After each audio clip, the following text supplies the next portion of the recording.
all about culture. This is an overview. Since we are going to be working on improving the culture, at least as far as your particular scope, what you can improve, this is where we start. Let's look at just the basics and then get started there. It's complicated, trust me. Now, the agenda of this video, and you know I hate videos. I hate my time to be wasted.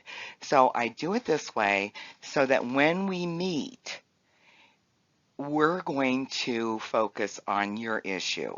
And, we can focus better if you watch this video. So this is just an overview, and then we'll meet. Okay. The agenda is just the basics, just like bread, eggs, milk, the basics. I want to go over what is culture, some research, and 9 mistakes that companies make that screw up the culture, and basically the process that you have to go through in order to make some changes. What's culture? Culture is behavioral norms. What's encouraged? What's accepted? What's discouraged? And what's rejected? Okay, what behavioral norms are everyone going to look down on? And what behavioral norms will make you one of this group? That's what culture is. Now, it's also about how things are done beyond the formal manuals. You have you have company manuals, but how does it get done? That's culture. If culture is not reinforced by leadership behaviors, it goes awry. It falls apart. So leadership behaviors determine the culture. If a leader thinks, they're espousing that they have this wonderful culture, and it's not true because the leader themselves is not in compliance, then there's issues. It's complicated. And we're going to make it simple because as we go through these different meetings together, we're going to work this out and make it great. Here's some research for you. Cameron and Quinn came up with different cultures by looking at competing values. So they looked at an internal focus versus an external focus, and stability versus flexibility. Looking at those values, Cameron and Quinn came up with 4 different types of cultures: the clan, adhocracy, hierarchy, and market culture. The clan culture being very much a collaborative environment. People are extended family. It's that kind of culture. The adhocracy is more entrepreneurial, risk-taking. It's more dynamic. You're going to have, it's looser. Okay, the adhocracy is looser to allow people to be creative. The hierarchy type of clan is going to be usually an older company where there's, very strict structure, there's control, efficiency, stability. This is going to be a company that has a strong hierarchical culture. And the market culture is going to be results oriented, and it values competition, but it can be a very difficult place for some people to work because there is that competitive environment, a lot of achievement. So take a look at those and think about which of those 4 cultures is your situation. What is your company? What would describe it? Pick one. Pick 2. Describe it. Okay. Let's look at Grossberg and Lee. Grossberg and Lee defined culture by how people interact with each other and how they respond to change. So if they looked at those aspects of the culture and came up with 8 different types. Here are the 8 cultures.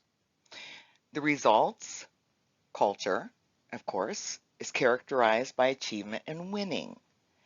The environments are outcome oriented. There's merit, it's a merit-based place, and people will aspire to achieve their very best. Employees in a results-based culture are united by drive and success, and the leaders, of course, that's what they value. The caring culture focuses on relationships and trust. The work environments are warm, collaborative, and welcoming places, and people help and support each other. Employees are united by loyalty to each other, teamwork, positive relationships. Now, what's interesting about this is that when companies were asked to rank their culture, okay, the top 2 were results and caring. How can that be? Think about it. Now, an order company is one that is focused on respect, structure, shared norms. Work is methodical. People tend to play by the rules and they want to fit in. A purpose company is idealistic and altruistic. The work environments are more tolerant. They're compassionate places. A safety culture is defined by planning, caution, preparedness, safety. Work environments, very predictable. People are risk conscious. They think through things very carefully. They're less likely to make a mistake. They're united because they feel protected and anticipate change. And the leaders are realistic and planning ahead. When you have a learning environment, learning is characterized by exploration, expansiveness, creativity. In a learning environment, it's okay to make a mistake. Okay? They're inventive, open-minded places, a lot of new ideas, and employees are united by curiosity, and leaders emphasize innovation. The authority environment defined by strength, decisiveness, and boldness. It's a competitive place, and the employees united by strong control, confidence, dominance. The enjoyment type of culture is expressed with the fun and excitement. Work environments are lighthearted. Employees are united by playfulness. And there's leaders are more spontaneous, and there's a sense of humor. If you look at these 8 cultures and companies were asked to rate their cultures, it looks like enjoyment is pretty much at the bottom of the totem pole here. But I think what's interesting is that when you look at the culture that you're in, what is it? I want you to take a look at these 8. What is your culture like? Use these 8 cultures to describe your own. Here's some examples of companies and what type that they consider themselves to be, okay, by the words of the CEO. Tesla, learning. I'm interested in things that change the world. or that affect the future and wondrous new technology where you see it and you're like, wow, how did that even happen? There is Elon Musk, Tesla, and learning. Whole Foods. Let's look at Whole Foods. They are a purpose-driven company. Most of the greatest companies in the world have great purposes. This is what John Mackey has said about Whole Foods, that they have a deeper, more transcendent purpose is because it's highly energizing. This is what he says. Okay, so when you look at the CEO, it starts at the top. What these CEOs are laying down as the culture is one thing. We're going to look at, is it real? Is it really happening within the company? Let's take a look at Zappos for enjoyment, have fun, Disney for caring, GSK for results, the SEC for the order. Rulemaking is a key function of the commission. There you go, that's the culture. Lloyd's of London for safety. To protect themselves, businesses should spend time understanding what specific threats they may be exposed to and speak to experts who can help. In other areas of our leadership program, we're going to talk about that, dealing with experts, but that is the safety. Safety, a company that has that culture. And Huawei, authority. We have a wolf spirit in our company. In the battle with lions, wolves have terrifying abilities. There you go. And here we again have a 2x2 grid. Flexibility, interdependence, stability, independence. So take a look and use these examples and use the tools that you have in the website. When you go into the coaching part of the website, you will be able to see this. It's not going to just be in this video, so don't worry. I have tools for you that you can download. The culture alignment within a company is critical to your ability to make any change whatsoever. If the culture is strongly aligned, there is agreement within the culture, everyone gets it, then that is a culture that's very hard to change. And even if the culture stinks, even if the culture is low performance, if you have a low performance culture, but everybody's into it, you're not going to change it. It's not going to happen. If you're in a culture that has low alignment right now, and that's a more chaotic environment, there are companies that are kind of looking for a culture, and I find this in young companies, in startups, where there's a lot of different ideas about how to get things done, a lot of different personalities coming together. There's a low alignment to what's going on. That's where you can make change. That is where we can go in and really help and just transform the company. In your toolkit that you can download from the website, I want you to describe your culture. And a good thing to do is to stop the video right now and just start jotting, because I want you to think about what we just said and get creative. So stop the video and just give me 7 different descriptive words about your culture.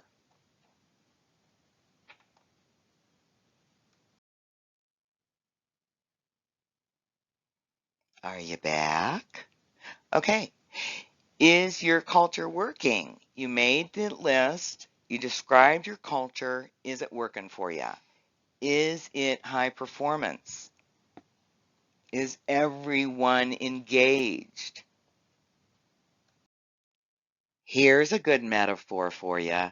Culture flows downhill. It starts at the top. It flows just like a chocolate fountain flows downhill as other things. Haha. Okay, 9 key mistakes.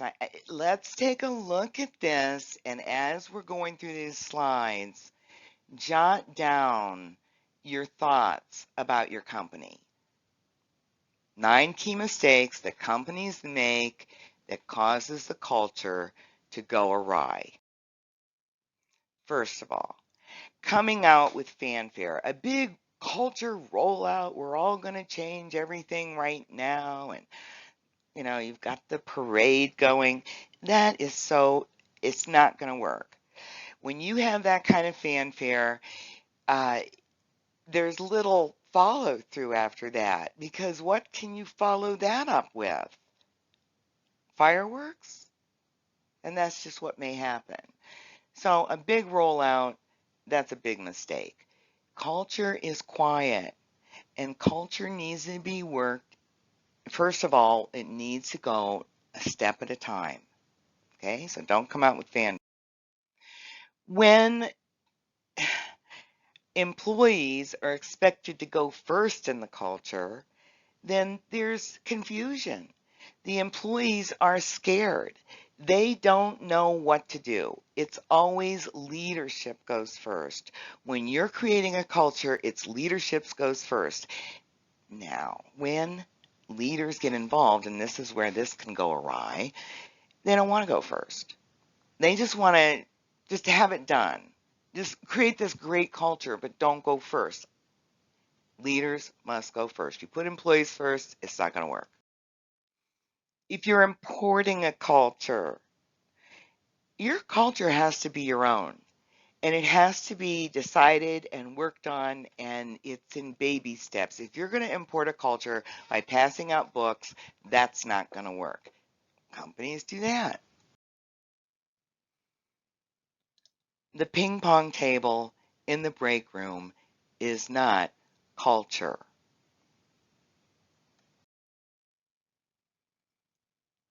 Another thing about culture, it's easy to turn a virtue into a weakness. Let's say you have a clan culture and you're constantly collaborating. You're constantly getting everyone's advice. Everyone has to agree. This can freeze a company. This can stop everything and turn into a weakness. So there is a balance there. So number 5, that's when culture goes awry. Number 6, I couldn't, I couldn't resist. But with 6, you get Eggroll. That's that's a reference to an old movie, an old comedy. But you can't just have someone come in and give you a list and say, here, do you want this? Do you want that? And you pick one or another. It doesn't work that way. A culture is built, and it's built on top of what's going on there. So you can't just menu out that culture. Another big uh, mistake is when the leaders don't realize that you know, they think they have a culture, they're talking about a culture, but you ask the staff and they are totally in disagreement with what's going on. So when there is this kind of dissonance, this lack of reality or awareness, then that is number 7. No investment. If you're going to roll out new culture, if you're going to work on culture and you're going to fix culture, it's going to take time. It doesn't happen in 2 weeks.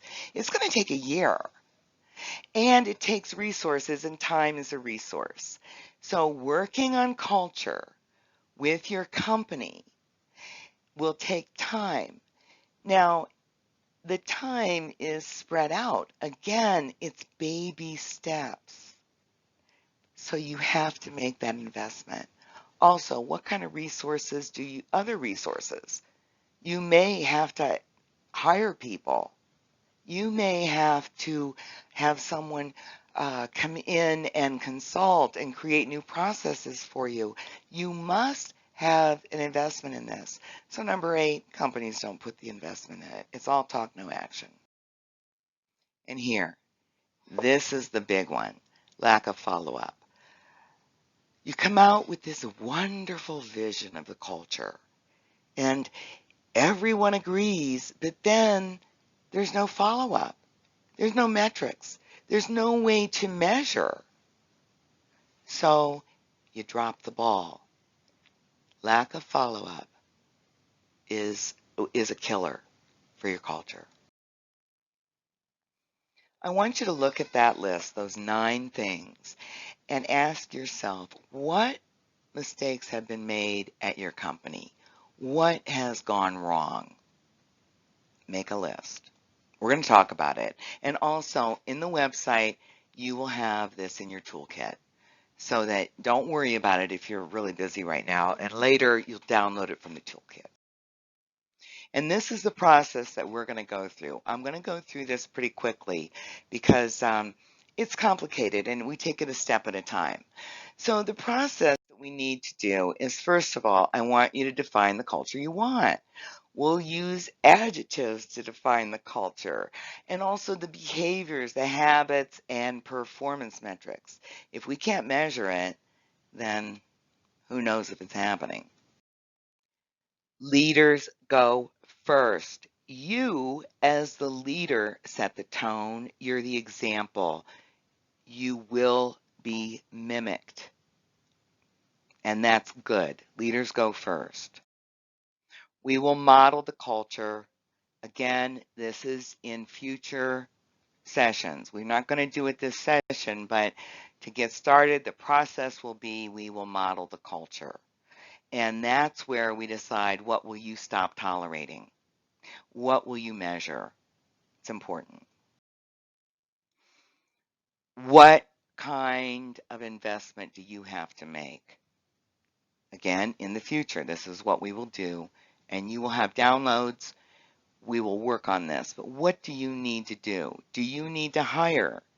What do you need to do as far as performance? How are you measuring that? What reward systems are you using? Does your job design need to be changed or improved? What about your organization structure? Does it make any sense? Is it a high performance structure for you? We will work on that in the future. That's not part of today. Again, overview.